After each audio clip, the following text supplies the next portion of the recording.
Okay, let's get a check of today's business news now. Joining us is the Chief Investment Officer at Motley, Scott Phillips. RBA minutes out today. Scott, what are we expecting them to reveal?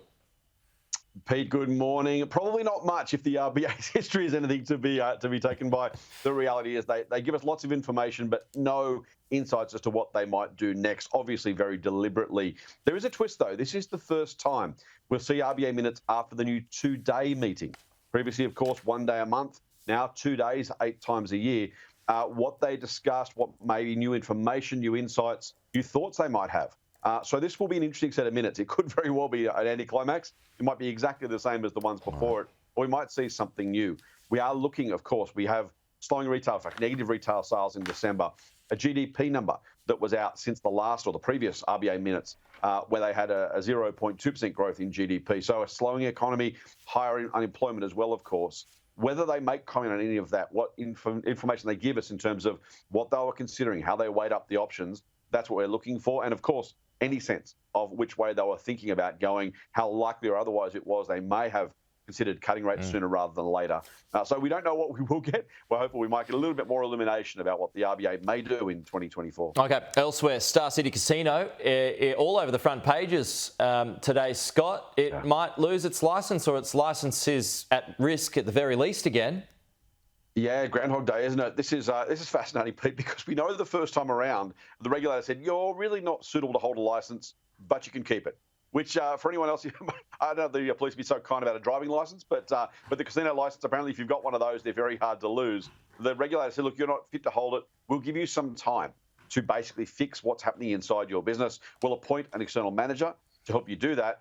Problem is, they've got to the point now where there's a second inquiry because the regulator's saying, you guys haven't done enough. The controls aren't in place. You haven't made enough changes. And the changes that have been made have been largely driven by our appointed manager, not by the company itself. Now, you do wonder, first time around should have been enough probably to lose a license. Whether it's genuinely at risk this time, whether there are more, restrictions or rules put into Star, other administrators or managers appointed potentially, and of course there's thousands of people working there. So this is a pretty big one for tourism. It's a big one for the company and its staff as well. Okay. The shares are halted or were halted yesterday.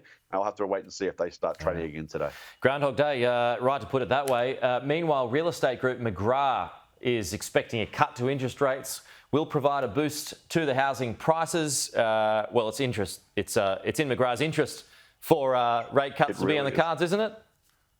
Yes, for house prices to go up. Talking one's book might be an appropriate thing. And look, the reality is also it's not very difficult to imagine. Like if rates are cut, houses are more affordable. If they're more affordable, people can afford to pay the same interest and buy a more expensive house. That should mathematically at least see upward pressure on prices. So that's true. What was interesting in John McGrath's comments, though, was he talked about the haves and the have-nots. He said the high end of the market is as strong as he's seen in 40 years in real estate. But, of course, the middle and lower end really struggling with rate increases. No surprise structurally that is true. But to say it's the highest in 40 years or the best in 40 years is interesting in and of itself.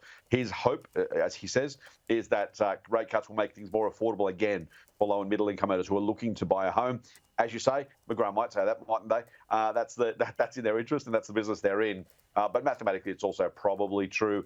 The haves and have-nots thing is interesting, though, mate. We've talked a lot about the impact and the role of interest rates, who they hurt, who they help. It seems like that's coming through in the real estate market as well. Scott Phillips, good to see you. Talk to you soon.